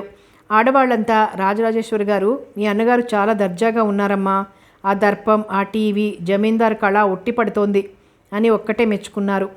వదిన మెడలు పెట్టుకున్న నెక్లెస్, కట్టుకున్న బెనారస్ చీర సర్దుకుంటూ వాళ్ళ మాటలు వింటూ ఎంతో సంతోషపడిపోయింది. ఆ మరుసటి రోజే ఎంత వద్దనుకున్నా తనకు అత్యవసరమైన పనుందంటూ తిరిగి హైదరాబాద్ వచ్చేసింది. నిలయంలో అడుగు పెట్టగానే హాయిగా ఊపిరి పీల్చుకుని అన్ని గదులు ఒకసారి చూసొచ్చి దక్షిణం వైపు వరండాలో కూర్చుంది కనకాన్ని టీ తెమ్మని. కనకం రాగానే కూర్చో కాసేపు, ఆయమ్మ ఎలా ఉంది? ఇంకా బతికే ఉన్నానమ్మా మీ దయ వల్ల అంటూ వచ్చింది ఆయమ్మ. నా దయ వల్ల కాదు, నీ మనవణ్ణి చూసుకున్నాక నీకు 10 ఏళ్ల వయస్సు తగ్గినట్లున్నావు చూస్తే అంది తను నవ్వుతూ. వస్తానమ్మా, మనవడు ఫ్యాక్టరీ నుంచి వచ్చే టైం అయింది అంటూ ఆయమ్మ అటు వెళ్ళగానే, కనకం కూర్చో, ఎలా ఉంది ఇక్కడ నీకు? ఠాకూర్ గుర్తుకొస్తున్నారా అంది. ఎలా గుర్తుకు రాకుండా ఉంటారమ్మా, నన్నెంతో ప్రేమగా చూసుకునేవారు, నాలాంటి బొమ్మలు కూడా గీసేవారమ్మా అంది కనకం. అది సరే కనకం, ఠాకూర్ గారు జైపూర్లో ఉండేవారు కదా, నీకెలా కలిశారు? మీకు గుర్తుందా? పెద్దయ్య గారు పెద్దమ్మగారు పోకముందు ఆవిడ చిత్రపటం గీయించాలని ఉబలాటంతో అక్బర్ సాబ్తో చెప్పారు. ఆయన అక్కడ ఎవరో నవాబు గారి చిత్రపటం గీయడానికి జైపూర్ నుంచి ఠాకూర్ గారిని పిలిపించారని, ఆయనతో మాట్లాడతానని చెప్పారు. అలా ఠాకూర్ గారు వచ్చి అవుట్ హౌస్లో మకాం పెట్టారు. రోజు అమ్మగారి దగ్గరకు వచ్చి చిత్రం గీసేవారు. అమ్మగారు ఒళ్ళంతా శాలువా కప్పుకొని ఒక్క ముఖమే ఆయనకు కనబడేటట్లు కూర్చునేవారు. అది కూడా పెద్దయ్య గారు ఒప్పిస్తే అతి కష్టం మీద ఒప్పుకున్నారు చిత్రపటం గీయించుకోవడానికి. పెద్దయ్య గారి వంశంలో అలా చిత్రపటాలు గీయించుకోవడం ఆనవాయితీ అంట. అది సరే, నీకెలా తారసపడ్డారు ఠాకూర్ గారు? అప్పుడు నేను అమ్మగారితో ఉండడానికి వచ్చాను కదమ్మా. ఆయన అక్కడ ఉన్నంతసేపు అమ్మగారికి దగ్గరలో నేను ఉండేదాన్ని. తర్వాత ఆయనకు పొద్దుట టీ, మధ్యాహ్నం భోజనం ఆయమ్మ నా చేత ఆయనకు పంపేది. రాత్రిపూట వెంకన్నతో పంపేది. అవును, వెంకన్న ఆయమ్మను చేసుకుంటానన్నాడట కదా. అవునమ్మా, కానీ అమ్మ ఎలా ఒప్పుకుంటుందమ్మా పాలేరును చేసుకోవడానికి? పైగా అక్షరం ముక్క కూడా రాదు. సరే, నీ ప్రేమాయణం సంగతి చెప్పు. పృథ్వీబాబును చూశారు కదా, అలాగే ఉండేవారు ఠాకూర్ గారు. నాకంటే వయసులో 15 ఏళ్ళు పెద్ద, అయినా గట్టి మనిషి, వయసు తెలిసేది కాదు. అలా మీ ప్రేమ మొదలైందన్నమాట. పెద్దమ్మగారితో పాటు నా చిత్రపటం కూడా గీశారాయన. నన్ను రోజు అమ్మగారితో పాటు చూసేవారు కదా. మా అమ్మకు నేను మంచివాడిని ఎవరినైనా చూసుకుని పెళ్లి చేసుకుంటే బాగుండునని ఉండేది. ఠాకూర్ గారితో కబుర్లు వేసి ఆయన పెళ్లి చేసుకోలేదు ఇంకా అని తెలుసుకుంది. ఒకరోజు అవుట్ హౌస్లో ఠాకూర్ గారికి తనే స్వయంగా టీ ఇవ్వడానికి వెళ్ళి అమ్మగారి చిత్రపటం పక్కన నా చిత్రపటం పెట్టి ఉండడం చూసి, ఠాకూర్ సాబ్, మీకు మా కనకం నచ్చిందా? తను ఒక పెద్ద కుటుంబం ఆయనకే పుట్టింది అని చెప్పిందట. నాకప్పటికి 16 ఆయనకు దగ్గర 30 ఏళ్ళని తెలుసుకుంది అమ్మ. ఆ మాత్రం తేడా పర్వాలేదనుకుంది అమ్మ. అప్పటి నుంచి రోజు రాత్రిపూట కూడా నాతోనే ఆయనకి భోజనం పంపేది. మా ఇంటికి వచ్చే వరకు నువ్వెక్కడున్నావు? నేను మా పిన్నమ్మ దగ్గర మా ఊర్లోనే ఉన్నాను. పుట్టినప్పటి నుంచి మా పిన్నే నన్ను సాకింది. ఇంతలో ఆయమ్మ అక్కడికి వచ్చింది. సమయానికి వచ్చావు ఆయమ్మ, దాచకుండా చెప్పు ఒక విషయం అంది తను. ఇంకా నేను దాచేదేముందమ్మా, మీ దగ్గర మీకు తెలియని విషయాలు ఏమున్నాయి ఇంకా అంది ఆయమ్మ కింద చతికిలబడుతూ. చాలానే ఉన్నాయి, రాజకోట రహస్యాలు అన్నీ ఇన్నీనా అంది తను నవ్వుతూ. జమీందారులు కూడా చిన్నపాటి రాజులే కదమ్మా, ఎన్నో దాగిన విషయాలుంటాయి అంది ఆయమ్మ. ఇది చెప్పు, కనకాన్ని మీ చెల్లెల దగ్గర ఎందుకు పెట్టావు? అమ్మమ్మ ఇంట్లో ఉంచడానికి వీల్లేదందా? ఆయమ్మ అలా అని మనిషి కాదమ్మా, కానీ మీ తాతగారికి ఇలా ఉంచుకోవడాలు, పిల్లలు పుట్టడాలు ఇలాంటివి అంతగా నచ్చేవి కావు. అందుకని నాకు 8వ నెల రాగానే మా చెల్లిని చూసొస్తానని చెప్పాను. అమ్మమ్మ గారికి అసలు సంగతి తెలుసు. తాతగారికి ఎదురుపడేదాన్ని కాదు నేను. అందుచేత నేను కడుపుతో ఉన్నానని కానీ బావమరిది గారితో నా సంపర్కం కానీ ఆయనకు తెలీదు. కనకం పుట్టిన తర్వాత 1 నెలకి పిల్లని అక్కడే వదిలేసి వరంగల్ వచ్చేశాను. నేను వచ్చేసరికి పిడుగులాంటి వార్త నా చెవిన పడింది. ఏమిటది? ఆయన గారు అంటే కనకం తండ్రి లారీ కింద పడి చనిపోయి అప్పటికే నెల అయిందని. అంటే కనకం పుట్టడానికి ముందేనా? అదే రోజు ఆయన రాత్రి పోయారట. తెల్లవారుజామున తను పుట్టింది. ఎలా పోయారు? అమ్మా, జమీ పోయి బావగారి పంచన పడి ఉండవలసి వచ్చింది అని బాధపడేవారాయన. ఒక్కొక్కసారి నాకేదైనా విషమియ్యి అనేవాడు. నేను ఓదారుస్తూ ఉండేదాన్ని. తాతగారు పొలాలు చూసుకోమన్నారు ముందు. కొద్ది రోజులు పోయాక ఏదైనా వ్యాపారం పెట్టిస్తామన్నారు. ఆ పొలాల ఆజమాయిషీకి పోయి కూలీలతో పాటు కళ్ళు తాగడం మొదలుపెట్టారు. రోజురోజుకి ఎక్కువైపోయింది. చనిపోయే రోజున బాగా తాగేసి ఇంటికొస్తూ రోడ్డు మీద పడి పోయారట. ఇంతలో లారీ వచ్చి మీదికెక్కేసింది. లారీ డ్రైవర్ పారిపోయాడు. ఈయన శవాన్ని పొద్దుటే కూలీలు చూసి ఇంటికి తీసుకొచ్చారట. పాపం, ఇంతకీ పసిదాన్ని ఎలా వదిలేసొచ్చావు? వదలకేం చేయనమ్మా, నెల నాకొచ్చే జీతం చెల్లికి పంపేదాన్ని. దాంతో తను కనకం బ్రతికేవారు. మీ చెల్లెలేం చేసేది? ఎవరో భూస్వామి కొన్నాళ్ళు తన ఇలాకాలో పెట్టుకున్నాడు. తర్వాత కొంచెం డబ్బు ముట్ట చెప్పి మరొక దాన్ని తగులుకున్నాడు. నువ్వు మీ చెల్లెలు కూడా ఒక్క తండ్రికే పుట్టారా? లేదమ్మా, ఒక్క తల్లికే కానీ 2 తండ్రులకు పుట్టాం. ఒకరి ఇలాకాలో ఉండగా మరొకరిని కన్నెత్తి కూడా చూసేది కాదు మా అమ్మ. ఆయన వదిలేసిన కొన్నాళ్ళకి మరొక ఆయన తన ప్రాపకంలోకి తీసుకున్నాడు. మొదట ఆయనకి నేను పుట్టాను. రెండవ ఆయనకి చెల్లి. కనకాన్ని పంపి చదువు సంధ్యలు నేర్పించమని గట్టిగా చెప్పాను చెల్లికి. కనకం 8వ క్లాస్ పాస్ అయింది. ఇంతలో పెద్దమ్మగారికి జబ్బు చేస్తే మరో మనిషి అవసరమైంది. అలా కనకం ఇక్కడికి వచ్చిందా? చెల్లికి రాస్తే తను వస్తానంది. కనకాన్ని కూడా తీసుకురా అని రాశాను. కనకం రజస్వలైంది 6 నెలల క్రితం. అక్కడ ఒక పెద్ద ఆసామి తన ఇలాకాలో పెట్టుకుంటానన్నాడు. కనకాన్ని ఆయన కోసం అక్కడ వదిలేసి తనొక్కతే వస్తానంది. దాంతో పెద్దమ్మగారి దగ్గర వారం రోజులు సెలవు తీసుకొని ఊరెళ్ళి కనకాన్ని ఆ ఆసామి కబళించకముందే తీసుకొచ్చేశాను. మా చెల్లికి నా మీద కోపం వచ్చింది. ఎళ్ళు తల్లి, మీ అమ్మ నిన్నెవరో రాకుమారుడికి ఇచ్చి పెళ్లి చేస్తుందంట అని చెప్పింది. నువ్వేమీ బాధపడక్కర్లేదు, డబ్బుకి ఎప్పట్లాగే నీకు సరిపడా డబ్బు పంపుతాలే అని చెప్పి కనకాన్ని తీసుకొచ్చేశాను. వచ్చినందుకు నా కోరిక నెరవేరే రోజొచ్చింది. ఠాకూర్లంటే గొప్ప వంశం వాళ్లే. ఆయనతో జాగ్రత్తగా కనకంతో జత కల్పించాను. ఇద్దరూ ఒకరికొకరు దగ్గరయ్యారని, వాళ్ళకి పెళ్లి చేయాలని నాకు కోరికగా ఉందని పెద్దమ్మగారితో చెప్పాను. పెద్దయ్య గారికి పెద్దమ్మగారి మాట వేదవాక్కు. ఆయనతో చెప్పి వాళ్ళిద్దరికీ గుళ్ళో పెళ్లి చేయించాను. పెద్దమ్మగారు 2 బంగారు గొలుసులు, పట్టుబట్టలు కనకానికి ఇచ్చారు. ఠాకూర్ గారికి తనది అమ్మగారిది చిత్రపటాలు గీసినందుకు 10,000 రూపాయలు ఇచ్చి పెద్దబాబు గారు సాగనంపారు. అదన్నమాట. మన రాష్ట్రం కాని రాష్ట్రంలో కూతుర్ని ఠాకూర్ సరిగ్గా చూసుకుంటాడన్న నమ్మకం నీకెలా కలిగింది? అమ్మా, ఒక్కొక్కరిని చూడగానే ఆ మనిషి ఎలాంటివాడో తెలుస్తుందమ్మా. పైగా అక్బర్ బాబా గారు ఆయన్ని చిత్రపటాల కోసం పిలిపించారు కదా. ఆయన ద్వారా కూడా వివరాలు తెలుసుకుని మరీ పెద్దయ్య గారు అలా పెళ్లి చేసి పంపడానికి ఒప్పుకున్నారమ్మా. ఠాకూర్ సాబ్ నన్ను చాలా ప్రేమతో చూసుకునేవారు. ఆయన ఎవరో తెలియని దాన్ని పెళ్లి చేసుకుని వచ్చారని ఆయన బంధువులు మాతో సంపర్కం పెట్టుకునేవారు కాదు. ఠాకూర్ గారికి ఆ రోజుల్లో చేతి నిండా పనుండేది. రాజస్థాన్లో ఎన్నో రాజకుటుంబాలు చిత్రపటాలు గీయడానికి ఆయన్ను పిలిపించుకుని బాగా డబ్బిచ్చేవారు. అలా ఆయనతో రాజస్థాన్ అంతా తిరిగాను. పృథ్వీని ఎక్కడ పెట్టావు? మీతో పాటే తిప్పారా అంది తను. లేదమ్మా, పృథ్వీ పుట్టాడని అమ్మకు రాశాం. ఎంతో సంతోషించింది. అతన్ని రాజాలాగా పెంచి పెద్ద చదువులు చదివించమంది. బాబు చదువు కోసం తన జీతం డబ్బులు పంపుతానంది. మాకు అప్పట్లో నిజానికి డబ్బుకి కొరత లేదు. బాబుని జైపూర్ హాస్టల్లో పెట్టి చదివించాం. ఎప్పుడు ఫస్ట్ వచ్చేవాడు. రాను రాను రాజకుటుంబీకుల పరిస్థితులు మారుతూ వచ్చాయి. అందుచేత చిత్రపటాలు గీయించుకోవడం తగ్గింది. ఠాకూర్ గారు చిత్రపటాలు గీయడం తప్పితే మరొకటి చిత్రించేవారు కాదు. నేను అమ్మ సలహాతో బాగా డబ్బొచ్చిన రోజుల్లో అంతా ఖర్చు పెట్టకుండా చాలా వరకు దాచి బ్యాంక్లో వేయించేదాన్ని. దాని మీద వచ్చే డబ్బు అమ్మ పంపేదాంతో డబ్బుకి కొరత ఉండేది కాదు. పృథ్వీ ఠాకూర్ స్కాలర్షిప్లు తెచ్చుకునేవాడు. అంత తెలివిగా చదువుకునేవాడు. పిలానీ ఇంజనీరింగ్ కాలేజీలో సీట్ వచ్చింది. స్కాలర్షిప్ కూడా వచ్చింది. ఇంజనీరింగ్ పూర్తయ్యేసరికి ఠాకూర్ గారికి పక్షవాతం వచ్చింది. ఇక ఆ తర్వాత సంగతి మీకు తెలిసిందే అని కథ కాని కథని ముగించింది. అమ్మా, నా కోరిక నెరవేరింది. మీ అందరిలాగా నా కూతురు కూడా సవ్యంగా పెళ్లి చేసుకుని పిల్లల్ని కని పెద్దింటి మనిషిగా బ్రతకాలని అనుకున్నాను. అలాగే బ్రతికింది. ఒకసారి ఉత్తరంలో వాళ్ళింట్లో పనిచేసే మనిషి తనని ఠకూరాయిన్ అని పిలిచేది అని రాస్తే నేనెంత ఆనందపడిపోయానో చెప్పలేనమ్మా. ఆయమ్మ, మా ఇళ్లలో ఆడవాళ్ళు సవ్యంగా పెళ్ళిళ్ళైనా ఉంపుడు గత్తెలతో భర్తను పంచుకుంటూ ఆనందంగా బ్రతికేవారంటావా? ఇప్పుడు మీరు ఆలోచిస్తున్నట్లు అప్పుడు వాళ్ళలా అనుకునేవారు కాదమ్మా. చాలాసార్లు భార్యని ఎస్టేట్లో ఉంచుకున్న మనిషిని పక్క టౌన్లో ఉంచేవారు. పెదపాడులో భార్య ఉంటే పక్కనే ఉన్న ఏలూరు టౌన్లో ఉంచుకున్న ఆవిడను ఉంచేవారు. జమీందారు గారు ఏలూరు వెళ్ళినప్పుడు అక్కడ ఆవిడతో ఉండేవారు. ఒక్కొక్కసారి పిల్లల్ని చదువుకు టౌన్కు తీసుకొచ్చి ఆవిడ ఇంట్లో ఉంచేవారు.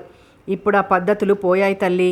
మీరన్నట్లు ఇప్పుడు భార్య భర్తని ఆయన ఉంచుకున్న వాళ్లతో పంచుకోవడమా అన్న పద్ధతి వచ్చేసింది. ఆ జమీలన్నీ పోయాయి. ఆ రివాజులు పోయాయి. ఇప్పుడు పెద్ద పెద్ద ధనవంతులు విచ్చలవిడిగా సంబంధాలు పెట్టుకుంటున్నారు. మాలాంటి ఆడవాళ్ళు కూడా ఒకళ్ళని అంటిపెట్టుకుని ఉండడం లేదు అంది ఆయమ్మ. ఆయమ్మ, ఇల్లు దాటకపోయినా నీకు అవగాహన ఎక్కువ అంది తను. ఇదంతా మీ అమ్మగారి చలవే. ఆవిడ చదువుతో పాటు నాకు కాస్తో కూస్తో చదువు అవ్వడం వల్ల వీలైనప్పుడల్లా ఆవిడ కోసం తాతగారు తెచ్చే పుస్తకాలు చదివేదాన్ని. ఇప్పుడు మాత్రం నీకు అడ్డేమిటి? మనకు వచ్చే మ్యాగజైన్లు, నా దగ్గర ఉన్న పుస్తకాలు చదవచ్చుగా. మీరంతా బయటకు వెళ్ళినప్పుడు నేను చేసే పని అదే కదమ్మా అంటూ నవ్వింది ఆయమ్మ. అమ్మ ఆయమ్మ, అఖండురాలివే నువ్వు అంది తను ఆశ్చర్యపోతూ. ఒకసారి వెంకన్న చదువు సంధ్యలు లేనివాడిని చేసుకోను అన్నానన్న ఉక్రోషంతో అమ్మగారిని సరిగ్గా చూసుకోకుండా పుస్తకాలు చదువుకుంటూ కూర్చుంటానని పెద్దయ్య గారికి నా మీద ఫిర్యాదు చేశాడు. నాన్నేమన్నారు? అమ్మగారికి పెద్దయ్య గారు నవ్వుతూ వెంకన్న అన్న మాటలు చెప్పారు. పెద్దమ్మగారు కూడా నవ్వి అప్పుడప్పుడు కూర్చుని చదవలేక మంచి నవలో కథో ఉంటే ఆయమ్మతో చదివించుకుంటాను అని చెప్పారు. నిజమా ఆయమ్మ? అయితే అప్పుడప్పుడు నాకు బద్ధకం వేసినప్పుడు నీతో చదివించుకుంటాను. ఊరుకోండమ్మా, తమాషా చేయకండి నన్ను అన్నట్టు ఆయమ్మ, అమ్మ ఏదో రాసేదన్నావు. ఆ పుస్తకం వెతకాలి, నాన్నగదిలో ఉంటుందమ్మా. ఎక్కడికి పోతుంది? అమ్మగారి వస్తువులన్నింటితో పాటు పుస్తకాల్ని కూడా వెంకన్న అయ్యగారి గదిలో పెట్టాడు.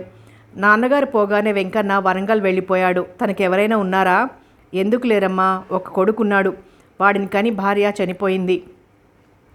వైద్య సౌకర్యం లేక అలా చాలామంది పురిట్లో పోతూ ఉండేవారమ్మా. ఆ బుడతడిని చూడడానికి, తనకి సేవ చేయడానికి, నన్ను పెళ్లి చేసుకోవడానికి ముందుకొచ్చాడు. ఆయమ్మ, నువ్వు కాదన్నా నీ మీద ప్రేమతోనే పెద్దయ్య గారి కొలువు కోసం వరంగల్ వదిలేసి ఇక్కడికి వచ్చేసుంటాడు. ఊరుకోండమ్మా, తెగ ఆటలు పట్టిస్తున్నారు అంటూ ఆయమ్మ లేచింది చీర దులుపుకుంటూ. వదినగారి అన్నగారు 4 రోజులు చెల్లెల దగ్గర విడిది చేసి కొడుకుల్ని అమెరికా నుంచి రప్పించి పెద్ద కొడుక్కి నిశ్చితార్థమైన నెల రోజుల్లోనే పెళ్లి చేయించాడు. వియ్యాల వారందరూ తనతో పాటు హైదరాబాద్లోని తన నిలయానికే వచ్చారు. పెద్ద ఆయన మాటలు, ప్రవర్తన నాకెందుకో మొదటి నుంచి నచ్చలేదు. ఆడవాళ్లకి 6th సెన్స్ ఉంటుందంటాను. మగవాళ్ల ఆకలి చూపుల్ని, వెకిలి మనసుని వెంటనే పసిగట్టేయగలరు అంటాను. అది నిజమేనేమో అనిపించింది నాకు పెద్ద ఆయన్ని చూడగానే. పెద్ద ఆయన మాట అటుంచితే పెద్ద కొడుకు అంతకంటే ఘనుడు అనిపించాడు. సాయంత్రం అయితే సీసాల మూతలు తెరిచి చికెన్ ఫ్రై, ఫిష్ ఫ్రై అంటూ హుకుం జారీ చేస్తూ బట్లర్ని ఊదరగొట్టేశాడు. అర్ధరాత్రి భోజనం పొద్దుట 10 గంటలకు లేవడం, బ్రేక్ఫాస్ట్ మధ్యాహ్నం 12 గంటలకు, లంచ్ సాయంత్రం 4 గంటలకు. ఉన్న 2 రోజులు నానా హంగామా చేసేశారు. భువన మరిది ఆంటీ ఆంటీ అంటూ తలుపు తట్టేసి తన గదిలోకి దూరిపోవడం తనకు నచ్చలేదు. 3వ రోజున రివాజు ప్రకారం కూతుర్ని తీసుకొచ్చాడు అన్న. ఆ రాత్రి శోభనమన్నారు. ఆ ఏర్పాట్లన్నీ కనకం ఆయమ్మే చూసుకున్నారు. ఇలాంటి పద్ధతులకు తను వ్యతిరేకమన్నాడు పెద్ద ఆయన. అసలు పెళ్లికి ముందే బాడీ కెమిస్ట్రీ సరిపడుతుందో లేదో చూసి మరీ చేసుకోవాలి అన్న ధర్మసూత్రాన్ని వక్కాణించాడు విస్కీ సిప్ చేస్తూ. అసలు తనకెదురుగా తండ్రి కొడుకులే విస్కీ తాగడం తనకు నచ్చలేదు. భోజనం అయిపోగానే తను తన గదిలోకి వెళ్ళిపోయింది. వాళ్ళెప్పుడు భోజనాలకు లేచారో ఇక తను పట్టించుకోలేదు. భువన అలంకరణ కనకానికి అప్పజెప్పింది. పొద్దుటే భువన వచ్చి తలుపు తట్టింది. లేచి తలుపు తీస్తే తనను కౌగిలించుకుని ఏడ్చింది. ఏమైందని తను ఓదారిస్తే చెప్పింది. 1 గంట వరకు అతని కోసం ఎదురు చూసి నిద్ర ఆపుకోలేక పడుకుండిపోయింది. అతను 2 గంటల ప్రాంతంలో వచ్చి, ఈ చీర నగలు వేసుకొని అసలు సిసలు ఆడదానిలా ఉన్నావు, ఇలా నాకు నచ్చదు, మగపిల్లల్లాగా మోడర్న్గా బట్టలు వేసుకో, ఆ జడేమిటి, జడలో పూలేమిటి, గుర్రపు తోకలా ఉంది, కత్తిరించేసి క్రాఫ్ట్ చేయించుకో అన్నాడట. మాట ముద్దగా ఉందట. అలా అంటూనే మంచం మీద అడ్డంగా పడి నిద్రపోయాడట. తను ప్రొద్దుటి వరకు అలా పక్క కుర్చీలోనే కూర్చుండిపోయి ఇప్పుడు వచ్చి తనను లేపానని చెప్పింది. అతను గే కాదు కదా అనుకుంది భువన్ చెప్పిన మాటలు విని. కంగారు పడకు, వాళ్ళకి కాస్త డ్రింక్ తీసుకునే అలవాటు ఉన్నట్టుంది. సంతోషంతో మరికొంచెం ఎక్కువ తీసుకున్నట్టున్నారు. అమెరికన్ ఆడవాళ్లలాగా నిన్ను బట్టలు వేసుకోమని, జుట్టు కూడా జడలా కాకుండా కురచగా కత్తిరించుకోమని అన్నాడనుకుంటాను. నెమ్మది మీద అన్నీ సవ్యంగానే ఉంటాయిలే, నువ్వు కాసేపు ఇక్కడ పడుకొని నిద్రపో అని సముదాయించి తన మంచం మీద పడుకోబెట్టింది. అన్న మాత్రం తన పద్ధతిలో ప్రొద్దుటే లేచాడు. ఎప్పట్లాగే కారాలు మిరియాలు నూరకుండా మౌనంగా ఉన్నాడు. బ్రేక్ఫాస్ట్ దగ్గర భువన తల వంచుకొని ఉప్మా కెలుకుతూ కూర్చుంది. కాసేపటికి వాళ్ళవి అమెరికా అలవాట్లు భువన, నువ్వు వాటికి అలవాటు పడాలమ్మా, ఎక్కడి పద్ధతులు అక్కడ పాటించాలి అన్నాడు అన్న ఉన్నట్టుండి. నువ్వన్నమాట నిజమే, భువనకి ఇంకా వాళ్ళ అలవాట్లు బోధపడలేదు కదా. వీసా వచ్చి వెళ్ళేటప్పటికీ వాళ్ళకి కావలసిన పద్ధతిలో భువన్కి తర్ఫీదు ఇప్పించమని చెప్పు వదినతో. ఇక్కడ నువ్వు చూసుకోలేవా అన్నాడు అన్న. తనిక్కడ ఉండి చదువుకుంటే చూసుకోగలను, కానీ ఇక చదవలేదు కదా. మిగతా విషయాలు వదిన వైజాగ్లో నేర్పించగలదు. పెళ్ళికి వచ్చినప్పుడు చూశాను, కొద్దిమంది ఆడపిల్లలు బాబ్డ్ హెయిర్తో జీన్స్ టీషర్ట్ మీద వేసుకుని లూనాల మీద తిరగడం. వాళ్ళని చూశాక అనిపించింది హైదరాబాద్లో ఉన్న నేనే ఇంకా వెనకటి రోజుల్లో ఉన్నానని. అన్న ఏమీ మాట్లాడలేదు. ఆ రాత్రి వియ్యాల వారు ఎయిర్పోర్ట్కి బయలుదేరారు. డియర్ సిస్టర్ ఇన్లా రా, మాకు సెండ్ ఆఫ్ ఇవ్వడానికి అంటూ మరిది వచ్చి భువన చుట్టూ చేతులు వేసి కౌగిలించుకున్నంత పనిచేసి కారు వరకు తీసుకువెళ్ళి భువన భర్త పక్కన కూర్చోబెట్టాడు. మరిది ముందు సీట్లో కూర్చున్నాడు. ప్రైవేట్ ట్యాక్సీలో అన్న పెద్ద ఆయన కూర్చున్నారు. తను పోర్టుకో నుంచే చెయ్యి ఊపి పంపించేసింది వాళ్ళని. మరుసటి రోజే అన్న భువన వెళ్ళిపోయారు. భువన బలిపశువుల తండ్రి వెనక తలివంచుకుని వెళ్ళిపోయింది. మాటిమాటికి భువన గుర్తుకొస్తున్నా తను మిగతా పనుల్లో పడిపోయింది. లాభాలు బాగానే రావడంతో ఫ్యాక్టరీకి దగ్గరలో ఉన్న స్థలం కొనేసింది. బ్యాంక్ లోన్ కూడా శాంక్షన్ అయింది. వర్కర్ల క్వార్టర్లకు పునాదులు లేచాయి. పునాది అందరిలోకి ఎక్కువ వయసున్న వర్కర్తో వేయించింది. పృథ్వీని పిలిచి ఆ 2 క్వార్టర్లు కట్టించవద్దు, ప్లాన్ మారింది, వాటిని ఒక సంస్థ కోసం అట్టే పెట్టాలనుకుంటున్నాను. వర్కర్ల క్వార్టర్లకు ఒక పక్కగా అకౌంటెంట్కి గార్డుకి కట్టించు. పృథ్వీ, ప్రస్తుతం నీకు అక్కర్లేదు. నీది ఎలా ఎక్కడ కట్టాలో తర్వాత నిర్ణయిద్దాం. నేను రోజు సాయంత్రం వచ్చి కట్టడం ఎంతవరకు వచ్చిందో చూస్తాను అంది తను. అలాగే మేడం, అమ్మ మీ దగ్గరే ఉంది, మీకు అభ్యంతరం లేకపోతే ఆయమ్మతో నేను ఫ్యాక్టరీ దగ్గరలోనే ఉంటాను, ఫ్యాక్టరీని చూసుకోవడానికి వీలుగా ఉంటుంది అన్నాడు పృథ్వీ. నీ ఇష్టం. అన్న ఏమన్నా అన్నాడా? పృథ్వీ మాట్లాడకుండా తల వంచుకున్నాడు. ఇది అన్న నిర్వాకమే అని నిర్ధారణ చేసుకుంది తను. అయినా ఇక్కడ భువన ఉండబోవడం లేదు కదా, ఇంకా అన్నకి పృథ్వీతో భయం దేనికి అనుకుంది. అన్న నిజంగా పిచ్చివాడు. ఆ అమెరికా ఘనులు ఉత్త దగులుబాజీలని గుర్తించలేకపోతున్నాడు. ప్రతిష్ట, గౌరవం అనే అన్న వాళ్ళ చేష్టలను ఎలా భరించాడు?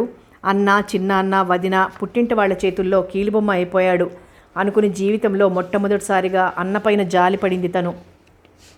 సంగీతం మాస్టర్ను పిలిచి మన కాంపౌండ్లో ఒక హాలు కట్టిస్తే అందులో మీరు సంగీత పాఠాలు చెప్పుకుంటారా అని అడిగింది. సంగీతం మాస్టర్ ఎగిరి గంతేశారు. అంతకన్నానా, అసలు 4 పాఠాలు చెప్పుకుందామంటే సరైన చోటే దొరకడం లేదు నాకు అని సంతోషంతో ఉబ్బి తబ్బిబ్బైపోయాడు. హైదరాబాద్కు ఏ సంగీత విద్వాంసుడు వచ్చినా తెలుసుకుని మన హాల్లో కార్యక్రమం ఏర్పాటు చేయాలి. దీనికంతటికీ 1 సంవత్సరం పట్టొచ్చు. ఇప్పటి నుంచే చెవిని వేసి ఉంచితే మీరు ఆ పనిలో ఉంటారని చెప్తున్నాను. హాల్ మీకు ఊరికే ఇస్తాను కనుక పిల్లల దగ్గర నుంచి కాస్త ఫీజులు తక్కువ తీసుకోండి అంటూ ఆయన ఆ పని గురించి ఆలోచించే రీతిగా మాట్లాడి పంపించేసింది. తనతో పాటు కాలేజీలో పనిచేస్తున్న తెలుగు ప్రొఫెసర్తో తన ఆవరణలో ఒక హాలలో అప్పుడప్పుడు సాహితీ కార్యక్రమం పెడితే ఎలా ఉంటుంది అని అడిగింది. ఆయన బ్రహ్మాండంగా ఉంటుంది అన్నారు. ఇక తన బుర్రలో అటు వర్కర్లకు ఇళ్ళు, సంగీత సాహిత్యాలకు అవసరమైన 2 హాళ్ళు కట్టించడంలో నిమగ్నమైంది. ఆ పని పూర్తయ్యే వరకు మరో ఆలోచన తనకు రాలేదు. సంవత్సరం లోపు పని పూర్తయింది. వర్కర్ల ఆనందానికి అంతులేదు. అద్దె కూడా అందరికీ అందుబాటులో ఉండేటట్టుగా పెట్టించింది. వాళ్ల ఇళ్లల్లో పండుగలు, పెళ్లిళ్ళు మొదలైన వాటికి 300-400 మంది పట్టేందుకు వీలుగా ఒకవైపు ఒక హాలు కట్టించింది. అన్నీ పృథ్వీ దగ్గరుండి కట్టించడం వల్ల దుబారా ఖర్చు లేకుండా అనుకున్న అంచనా ప్రకారం కట్టడాలు పూర్తయ్యాయి.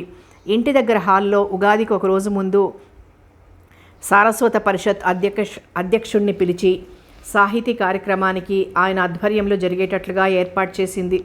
సంగీత కార్యక్రమాన్ని సాంస్కృతిక శాఖామాత్యుడిని పిలిచి ఆరంభింపచేసింది.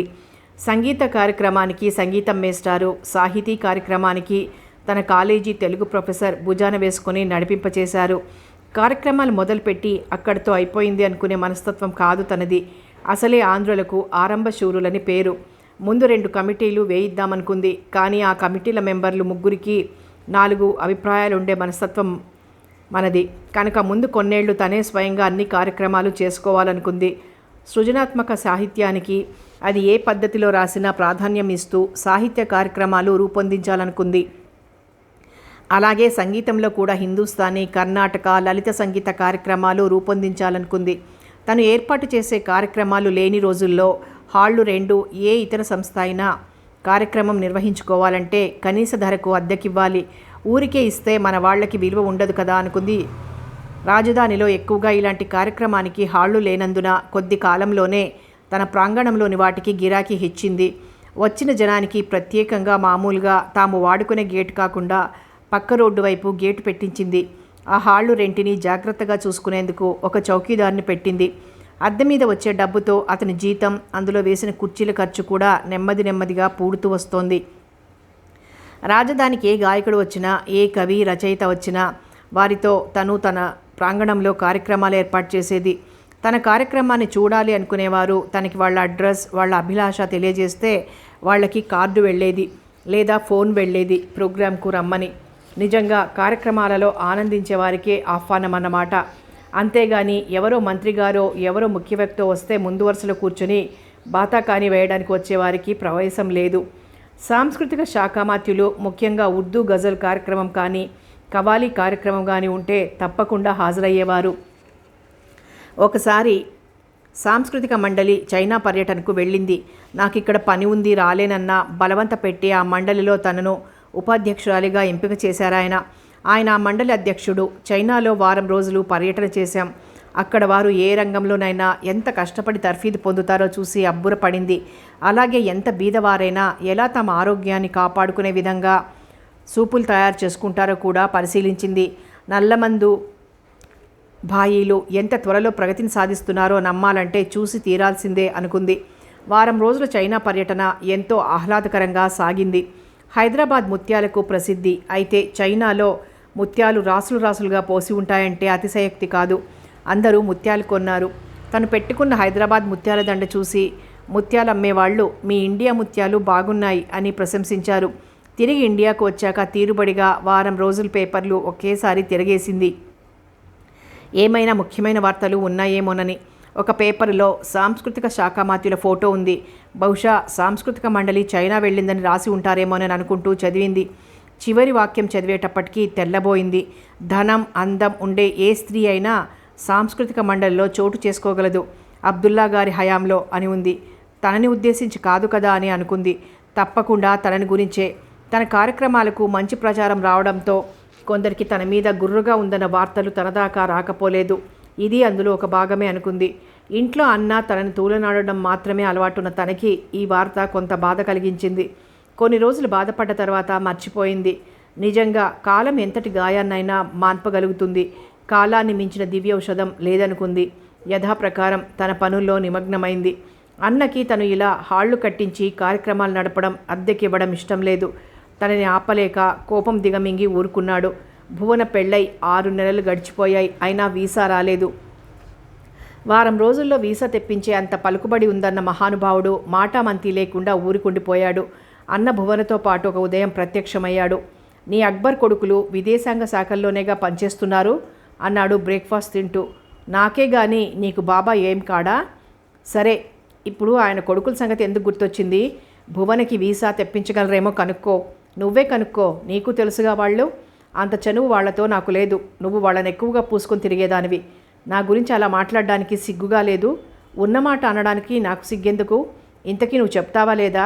చెప్పను. అసలు వాళ్ళు విదేశాంగ శాఖలో పనిచేస్తున్నారో లేదో. ఏం, దేశం వదిలేసి పాకిస్తాన్ వెళ్ళారా? నువ్వు అంత చులకనగా మాట్లాడే వ్యక్తుల నుంచి సాయం తీసుకోవడానికి వెనుకాడడం లేదు. నీకు ఆత్మగౌరవం లేదా? ఆత్మగౌరవానికి అవసరానికి సంబంధం ఏమిటి? మన నాన్నగారి ప్రాపకంలో పైకొచ్చారు వాళ్ళు. ఆ మాత్రం చేయవలసిన బాధ్యత వాళ్లకుంది. నాన్న ప్రాపకంలో వాళ్ళు పైకొచ్చారా? వాళ్ళ నాన్న ప్రాపకంతో మన నాన్న ఫ్యాక్టరీ నడపగలిగారా? ఏమో, ఆ సంగతులు నీకు తెలియాలి. ఒక్కొక్కసారి నాన్నగారికి కూడా ఎవరితో ఎలా మెలగాలో, ఎంతవరకు వాళ్ళకి చనువు ఇవ్వాలో తెలిసేది కాదు. ఆయన తెలివి తక్కువని వాళ్ళు ఉపయోగించుకున్నారో లేదో కానీ ఇప్పుడు నువ్వు వారిని ఉపయోగించుకుంటున్నావు. ఇది పర్వాలేదా? ఇంతకీ నువ్వు మాట్లాడతావా లేదా వాళ్లతో? నువ్వే మాట్లాడుకో, నేను మాట్లాడను అని అక్కడి నుంచి లేచి వెళ్ళిపోయింది. తనకి విసుగ్గా ఉన్నప్పుడు తన అవసరం ఉన్నా లేకపోయినా ఫ్యాక్టరీకి వెళ్ళిపోతుంది. కారు తీసుకుని తను ఫ్యాక్టరీకి వెళ్ళిపోయింది. ఇంటికి వచ్చేటప్పటికి భువనని తన దగ్గర వదిలేసి అన్న వెళ్ళిపోయాడని తెలిసింది. భువన వేషభాషలు మారిపోయాయి. జుట్టు కత్తిరించుకుంది, మేకప్ కూడా వేసుకుంది, జీన్స్ టీషర్ట్ వేసుకుంది. తను చూసి చూడనట్టుగా వెళ్ళిపోయింది తన గదిలోకి. అత్త, నేను లోపలికి రావచ్చా అని అడిగింది గది తలుపు దగ్గర నుంచుని. రా, నువ్వు రావడానికి అభ్యంతరం ఏముంటుంది అంది తను. లోపలికొచ్చి, నీకు నా మీద కోపం వచ్చింది, అందుకని నాతో మాట్లాడటం లేదు. అందుకని లోపలికి రావడానికి భయమేసింది అంది భువన. నీ మీద నాకు కోపం దేనికి? నాన్నగారి మీద కోపం నా మీద దేనికత్తా? నేను నాన్నగారికి చెప్పాను తాహిర్ సాబ్ని గురించి. కిందటిసారి ఆయన ఇక్కడికి వచ్చినప్పుడు అమెరికా రాయబార కార్యాలయంలో చేరడానికి వెళ్తున్నాను అన్నారు కదా, ఆ మాట చెప్పావన్నమాట మీ నాన్నతో. అవునన్నట్లు తల వంచుకుంది భువన. మీ ఆయనకు మీ మామగారికి ఈ వేషంలో ఫోటోలు తీసి పంపించాడా మీ నాన్న? పంపారు. నేను అనుకున్నట్టే చేశారన్నమాట. భేష్, నీకు వెంటనే మీ ఆయన దగ్గరికి వెళ్ళిపోవాలనుందా? సిగ్గుతో మళ్ళీ తల వంచుకుంది భువన. నాది పిచ్చి ప్రశ్నే. ఏ భార్యకు భర్త దగ్గరికి వెళ్ళాలని ఉండదు అనుకుని. మీ మామగారు నిమిషాల మీద వీసా ఏర్పాటు చేస్తానన్నారు కదా, ఆయనకు రాయలేకపోయాడా మీ నాన్న అంది తను. రాశారు. తనకు తెలిసిన అధికారి మారిపోయాడని, అందువల్ల ఇక్కడే ప్రయత్నించమని చెప్పారు. బాగుంది. మీ ఆయన ఏమంటున్నాడు? తొందరగా వీసా తెచ్చుకొని వచ్చేయమంటున్నాడా? అవునన్నట్లు తలూపింది. మీ మరిదేమంటున్నాడు? అతను మీ ఆయన కంటే ఎక్కువ చురుగ్గా ఉన్నాడు. అవును, మరిదిగారు కూడా త్వరగా వచ్చేయమంటున్నారు. ఇంట్లో తమని చూసుకునే ఆడవాళ్ళెవ్వరూ లేక వాళ్లకు ఇబ్బందిగా ఉందని రాశారు. బేష్, నువ్వు ఇప్పుడు ఇల్లు చూసుకోవడానికి, వండి పెట్టడానికి వెళ్ళాలన్నమాట. వంటకి ఇల్లు చూసుకోవడానికి ఎవరైనా కుదుర్చుకోవచ్చుగా. అక్కడ పని మనుషులు దొరకరట. డబ్బున వాళ్ళు ఫిలిప్పీన్స్ మేడల్ని పెట్టుకుంటారే. ఆ సంగతి నాకు తెలియదు. మరి మరిదిగారు అలా రాశారు. మీ ఆయన ఎప్పుడైనా ఫోన్ చేశాడా? ఎక్కువగా చేయరు, మరిదిగారే చేస్తుంటారు అప్పుడప్పుడు. ఆయనకు పని ఎక్కువట. అంతగా ఆయనకు మాట్లాడే అలవాటు లేదు. భార్య వంటూ ఇప్పుడేగా నువ్వు ఒకదానివి దొరికావు. నీతో కూడా మాట్లాడలేడన్నమాట. అంత తీరికలేని పనేమిటో. ఆయన అసలు న్యూజెర్సీలో ఉండరట. ఇతర దేశాలకు సరుకు తీసుకుని వెళ్లే పనిలో. ఇవాళ జర్మనీలో ఉంటే రేపు ప్యారిస్లో ఉంటారట. అలా అని మీ మరిది చెప్పాడా? మామగారు నాన్నగారికి చెప్పారు. ఇంతకీ మీ అమ్మ నీకు వంట, వార్పు, ఇల్లు ఎలా సర్దుకోవాలో అన్నీ నేర్పిందా? లేకపోతే తీరిక లేక నీకు కట్టుబొట్టు ఎలా మార్చుకోవాలో మాత్రమే నేర్పిందా? అమ్మకి వంట సరిగ్గా రాదు, పని మనుషులు ఉన్నారు కదా. అవును నిజమే. పోనీ ఇక్కడ కనకాన్ని నేర్పమంటానులే. సరే అత్త, మరి వీసా సంగతి అంది మాట నాంచుతూ భువన. ఏమీ సమాధానం చెప్పకుండా లేచి లోపలికి వెళ్ళింది తను. తాహిర్ అడ్రస్, టెలిఫోన్ నంబర్ చూడడానికి. అప్పటికప్పుడు ఫోన్ చేస్తే ఏ రాత్రి అవుతుందోనని అక్కడ పొద్దుట 7 అయ్యే టైంకి ఫోన్ చేసింది. తాహిర్ హియర్ అన్నాడు. హలో తాహిర్, నేను వాగ్దేవిని. ఇవాళ ఎంత మంచి రోజు, మీకు నేను గుర్తుకొచ్చాను. ఊరికే గుర్తుకురారు, పనిపడి. అంటే తాహిర్, మాకు మనుషులు ఊరికే గుర్తుకురారు, మాకు వాళ్ళ అవసరం పడినప్పుడే గుర్తుకొస్తారు. ఎందుకలా మిమ్మల్ని మీరు కించపరుచుకుంటారు? లేదు తాహిర్, అది వాస్తవం. నీకు గుర్తుందిగా నాకు ఒక అన్న ఉన్నాడని, ఆయనకి ఒక కూతురుందని. అసలు సంగతి ఏమిటో చెప్పండి. ఆ అమ్మాయికి న్యూజెర్సీలో ఉన్న ఒక గొప్ప మ్యాగ్నెట్ పారిశ్రామికవేత్త కొడుకుతో పెళ్ళై 6 నెలలైంది. ఇంకా వీసా రాలేదు. కొత్తగా పెళ్ళైన వాళ్ళకి ఎడబాటన్నమాట. ఎంతో అనుభవం ఉన్నట్టే మాట్లాడుతున్నావే, పెళ్లి చేసుకోకపోయినా అని నవ్వింది తను. దానికి పెళ్లి చేసుకోవాల్సిన అవసరం లేదు. ఇతరుల్ని చూసి తెలుసుకోవచ్చు, ఊహించుకోవచ్చు. సరే బాబు, నీతో వాదించలేను. వివరాలు ఇవి. భువనేశ్వరి. పేరొక్కటే సరిపోదు, పాస్పోర్ట్ నంబర్, మిగతా వివరాలు కావాలి. అవన్నీ భువన ఇస్తుంది. రాసుకోగలవా? అంటూ ఫోన్ భువనకిచ్చింది. తను పేపర్ తిరిగేస్తూ కూర్చుంది. వివరాలు ఇచ్చి భువన ఫోన్ తన చేతికిచ్చింది. ఓకే తాహిర్, నీకెప్పట్లాగానే శ్రమ ఇచ్చాను. మీ వివరాలు కూడా కావాలి, ఎందుకంటే వీసా తీసుకుని ఉంటే మీరు ఎప్పుడైనా కరుణించి ఇక్కడికి రాగలరని. తను నవ్వుతూ సరే చూసి మళ్ళీ ఇప్పుడే ఫోన్ చేస్తాను అంది. ఓ 10 రోజుల్లో ఇద్దరు వీసా కోసం మద్రాస్ వెళ్ళవలసి వచ్చింది. ఇద్దరికీ వీసా దొరికింది 5 ఏళ్ల పాటు. భువన తర్వాత అక్కడి నుంచి గ్రీన్ కార్డుకు తయారు కావచ్చునని చెప్పారు వీసాకు వెళ్ళినప్పుడు. అన్న తనని కూడా భువన్తో పాటు వెళ్ళమని చెప్పాడు. నాకు కుదరదు, భువన చదువుకున్నది. బొంబాయి వరకు వెళ్ళి న్యూయార్క్ ఫ్లైట్ ఎక్కించు. భువన భర్త వచ్చి న్యూయార్క్లో దింపుకుంటాడు. అక్కడి నుంచి కారులో న్యూజెర్సీకి వెళ్ళిపోవచ్చు. అక్కడి నుంచి న్యూజెర్సీ దూరమేమీ కాదు అంది తను. ఈ విషయాలన్నీ తెలుసనేగా నిన్ను వెళ్ళమంటున్నాను భువన్తో పాటు అన్నాడు అన్న. నీ కూతురు వెంట నీ వెంట ఇలా ఎవరి వెంటో నేను వెళ్తూ ఉండాలన్నమాట. ప్రతిదానికి పెడర్థాలు తీయకు.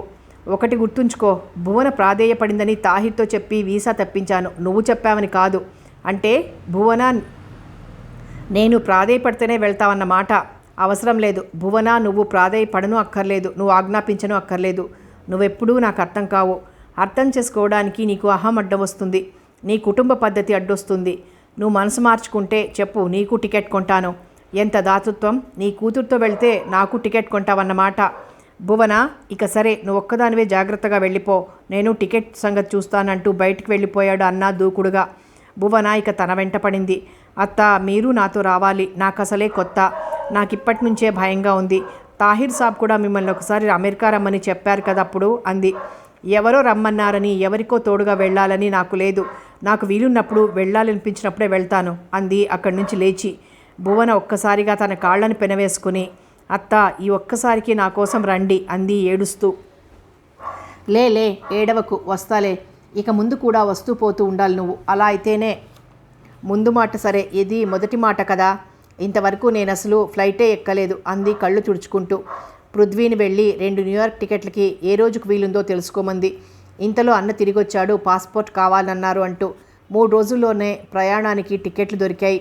బొంబాయి వరకు అన్నొచ్చాడు. భువన నగలు తన చేతికిచ్చి ఇవి జాగ్రత్త అన్నాడు. నీకు మతిగాని పోవడం లేదు కదా, ఇవన్నీ ఇప్పుడు డిక్లేర్ చేసి తీసుకెళ్లేందుకు సమయం చాలదు.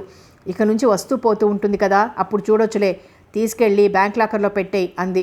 అసలు తనకెందుకో భువన మామగారి పద్ధతి చూస్తే నిజంగా ఆయనకు మ్యాగ్నెట్ ఫ్యాక్టరీ ఉందో లేదో అన్న అనుమానం వచ్చింది. వాళ్ళ చేతికి ఖరీదైన బంగారు ఆభరణాలు దొరకడం మంచిది కాదనిపించింది. ఏ కళలున్నాడో అన్న జ్యువెలరీ వాపస్ తీసుకెళ్లాడు. న్యూయార్క్ కెనడీ విమానాశ్రయంలో దిగారు. ఎక్కడా మామగారు కానీ ఆయన సంతతి కానీ లేరు. భువన కంగారు పడుతోంది, ఇప్పుడెలా అత్తా అంటూ. ఇంతలో ఎవరో వచ్చి, మీరు వాగ్దేవి గారా అని అడిగారు. అవును, దేనికి అంది. తాహిర్ సాబ్ మీకోసం బయట వెయిట్ చేస్తున్నారు అన్నాడు. హమ్మయ్య అనుకొని సామాన్ తోసుకుంటూ బయటకొచ్చింది. అలవాటు లేక అలా తోయడానికి కాస్త అవస్థపడింది. తాహిర్ ముందుకొచ్చి సాయపడ్డాడు. కారు తీసుకొస్తాను ఆగమని డ్రైవర్కి ఫోన్ చేశాడు. 5 నిమిషాల్లో ఎంబసీ కారు వచ్చి ఆగింది. అన్నగారి బియ్యాల వారి అడ్రస్ తీసుకొని న్యూజెర్సీ చేరుకున్నారు. అప్పుడప్పుడే చీకటి పడుతోంది. తాహిర్ ఇంటి బిల్లు నొక్కాడు. భువన మరిది వచ్చి తలుపు తీశాడు. ఓ, వదినగారు వచ్చారా అన్నాడు భువనం చూసి. తన ఉనికిని గుర్తించినట్టు కనబడ్డాడు. ఎయిర్పోర్ట్కి ఎవరైనా వస్తారనుకున్నాం అంది నెమ్మదిగా భువన. మాకేం తెలుసు మీరు వస్తున్నారని అన్నాడతను. అదేమిటి, కేబుల్ పంపారే అన్నా, తాహిర్ గారికి అందింది మీకు అందకపోవడం ఏమిటి అందుతను. ఏమో, నేనేం చెప్పగలను అన్నాడు కాస్త పొగరుగా. దేవీజీ, నేనికొస్తాను, మీరు తిరిగి ఎప్పుడు వెళ్ళేది తెలియజేయండి. నేను ప్రస్తుతం న్యూయార్క్ ఆఫీస్లోనే పనిచేస్తున్నాను అని వెళ్ళిపోయాడు తాహిర్. తనకు అతన్ని లోపలికి రమ్మనాలో వద్దో తెలియదు. అతను అలా వెళ్ళిపోతుంటే చూస్తూ ఊరుకుంది. ఎవరతను, న్యూయార్క్ ఆఫీస్ ఏమిటి అని ఆరా తీశాడు మరిది. ఇండియా రాయబారి కార్యాలయంలో పనిచేస్తున్నాడు, ఐఎఫ్ఎస్ అధికారి అంది భువన. మరి ముందే ఎందుకు చెప్పలేదు, మనకి ఎంబసీ వాళ్లతో పని పడుతూ ఉంటుంది అన్నాడతను. తనకి అతని మాటలు వింటే కంపరం వేసింది. ఓహ్, వాగ్దేవి మేడం గారా, స్వాగతం అంటూ పైనుంచి మెట్లు దిగుతూ హాల్లోకి వచ్చాడు పెద్దాయన. మీ కోడల్ని తీసుకురావడం కోసమే వచ్చారన్నమాట, మమ్మల్ని చూద్దామని రాలేదన్నమాట. డాడీ, మనకి కేబుల్ పంపారట, అందలేదు. ఎవరో ఎంబసీ అధికారి తీసుకొచ్చి దిగబెట్టారు అన్నాడు కొడుకు. ఏది, ఎక్కడున్నాడు ఆయన అన్నాడు పెద్దాయన. మమ్మల్ని దింపేసి వెళ్ళిపోయారు అంది తను. లోపలికి పిలిచి కూర్చోబెట్టుకోలేకపోయారా, నాతో కలిసి డ్రింక్ తీసుకుని వెళ్ళేవారు. నాకు ముందు తెలియలేదు అతనెవరో, వెళ్ళిపోయాక తెలిసింది అన్నాడు చిన్న కొడుకు. నా తర్వాత మీరెలా మన ఫ్యాక్టరీని నడపగలరో అర్థం కావడం లేదు అన్నారు పెద్దాయన. ఫ్యాక్టరీ నడపడానికి ఎంబసీ అధికారికి సంబంధం ఏమిటో అర్థం కాలేదు తనకి. మీ పెద్దబ్బాయి గారు లేరా ఇంట్లో అడిగింది అతనెక్కడా కనబడకపోతే. కథ కొనసాగుతుంది.